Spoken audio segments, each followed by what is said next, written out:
Salam, bertemu lagi dengan saya dalam suasana yang berbahagia ini.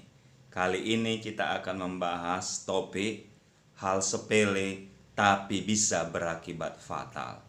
Ada beberapa kasus yang akan saya sampaikan. Yang pertama, suatu waktu ada arisan keluarga di sebuah rumah. Salah seorang yang hadir, yaitu seorang ibu, masih keluarga dekat, bertanya kepada yang empunya rumah, apakah rumah kalian ini nggak terlalu sempit? Anak-anakmu kan sudah 4. Sebelumnya rumah itu adalah rumah yang nyaman bagi mereka. Mereka merasa tenang di rumah itu. Namun sejak saat ibu tadi, yang keluarga dekat tadi, bertanya seperti itu, mereka mulai memikirkan membeli rumah baru yang lebih besar. Dan akhirnya mereka putuskan membeli rumah baru yang lebih besar, tentunya dengan cara kredit, menyicil ke bank. Sejak saat itulah mereka mulai tidak tenang. Mereka mulai sulit dengan keuangan. Dan itulah masalahnya. Hanya gara-gara memikirkan omongan si ibu tadi. Kasus kedua adalah ada seorang saudara laki-laki berkunjung ke rumah adiknya perempuan yang baru melahirkan lebih kurang 1 minggu.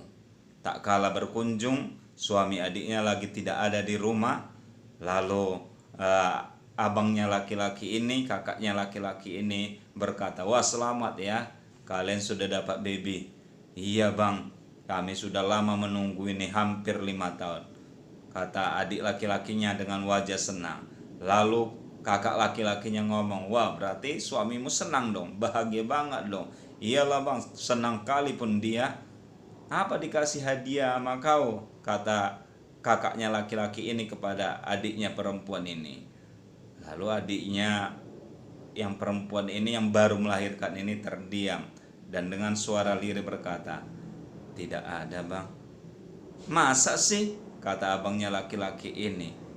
"Masa sudah lama yang ditunggu-tunggu anak, kau nggak dikasih apa-apa? Apa kau nggak berharga sama dia?" Omongan ini menjadi bahan pikiran adiknya yang perempuan ini. Tak lama setelah kakak laki-lakinya ini pulang, suaminya pulang bekerja, dan suaminya ini mendapati istrinya cemberut, wajah murung, tidak ada lagi senyum. Dan mereka akhirnya bertengkar. Mulai saat itu mereka sering bertengkar. Dan tahukah saudara, akhirnya 6 bulan kemudian mereka akhirnya berpisah dan bercerai. Penyebabnya adalah hanya gara-gara perkataan sepele dari kakaknya laki-laki tersebut. Kasus ketiga adalah ada seorang teman bertemu dengan temannya. Lalu temannya ini bertanya, "Ngomong-ngomong, kau kerja di mana?" "Aku kerja di sebuah restoran." "Wah, enak dong. Berapa gajimu di situ?" "Ya, standar lah, 3 juta," kata temannya ini. 3 juta? Masa kau digaji serendah itu? Kok enggak menghargai banget dia dengan kompetensimu, dengan apa yang kau punya, keahlianmu?" Sejak saat itu, temannya ini membenci pekerjaannya. Dia mulai tidak kerja dengan baik, tidak kerja dengan sungguh-sungguh. Tentu ini menjadi perhatian pemilik restoran tersebut. Dan akhirnya dia dipanggil. Waktu dia dipanggil, temannya ini berkata, "Aku minta kenaikan gaji, bos, karena rasa gajiku ini sudah tidak layak." Lalu bosnya ini berkata, "Ini kan keadaan masih sulit, nantilah kita pikirkan." Temannya ini berpikir bosnya tidak sungguh-sungguh. Akhirnya dia tidak mau. "Ya, kalau bos tidak menaikkan, ya aku keluar saja." Lalu si bos ini berpikir, "Ya udah, silakanlah keluar." Dan akhirnya dia di PHK. Dan dia bukannya malah mendapat pekerjaan baru, akhirnya dia jadi pengangguran karena memang keadaan situasi sekarang masih sulit. Apa semuanya penyebab dari hal ini? Adalah gara-gara omongan temannya tadi. Kasus keempat adalah Ada seorang yang bertemu dengan seorang kakek. Lalu mereka ngobrol ke sana kemari ngalor ngidul. Lalu orang itu bertanya kepada kakek tadi, "Wah, berapa kali anak-anak kakek mengunjungi kakek dalam sebulan ini?" Lalu kakek itu berkata, "Ya paling sekali sebulan nak," kata kakek itu. Masa sih, kakek kan sudah tua. Harusnya kan anak-anak kakek lebih sering mengunjungi kakek. Apa mereka udah nggak sayang lagi sama kakek? Udah nggak peduli lagi sama orang tuanya? Sejak saat itu, kakek tadi mulai memikirkan omongan orang tadi. Padahal sebelumnya dia sudah rela, sudah maklum bahwa anak-anaknya sudah berkeluarga, tidak mungkin lagi banyak waktu untuk dia. Namun perkataan orang yang bertanya tadi kepada dia dipikirkannya. Dia akhirnya makan tidak tenang, tidur tidak nyaman, dia sering gelisah. Tentu ini membuat kesehatannya menjadi semakin berkurang dan akhirnya dia sakit-sakitan. Sebenarnya apa sih gunanya kita menyampaikan pertanyaan-pertanyaan seperti tadi? Adakah untungnya? Ternyata lebih banyak artinya tidak bermanfaatnya.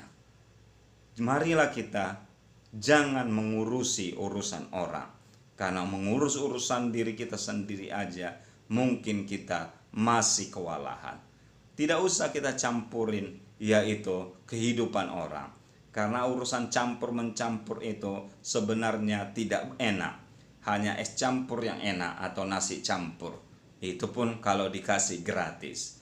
Jadi tidak perlu kita mengkritisi pendapatan gaji orang. Tidak perlu kita artinya sibuk melihat kekurangan atau kelemahan orang-orang lain. Sebab itu bisa menjadi bumerang, batu sandungan, bisa menjadi bom waktu yang akan meledak suatu waktu kepada kehidupan atau rumah tangga orang lain.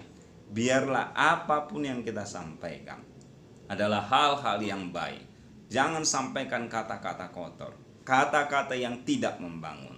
Seperti kata Efesus 4 ayat 29, janganlah ada keluar perkataan kotor dari mulutmu, tetapi sampaikanlah perkataan yang baik untuk membangun, di mana perlu supaya orang yang mendengarnya beroleh kasih karunia. Jadi kita sampaikan aja hal-hal yang membangun. Seandainya saja si ibu tadi yang berkunjung waktu arisan tak kalah bertanya, apakah rumahmu ini tidak sempit? Digantinya pertanyaan itu dengan, wah syukurlah ya, walaupun rumah kalian ini kecil tapi masih mending, masih ada rumah. Gimana kalau orang lain yang tidak punya rumah? Mungkin hasilnya akan berbeda. Begitu juga dengan tadi, yaitu kasus kakak laki-laki yang berkunjung kepada adiknya perempuan.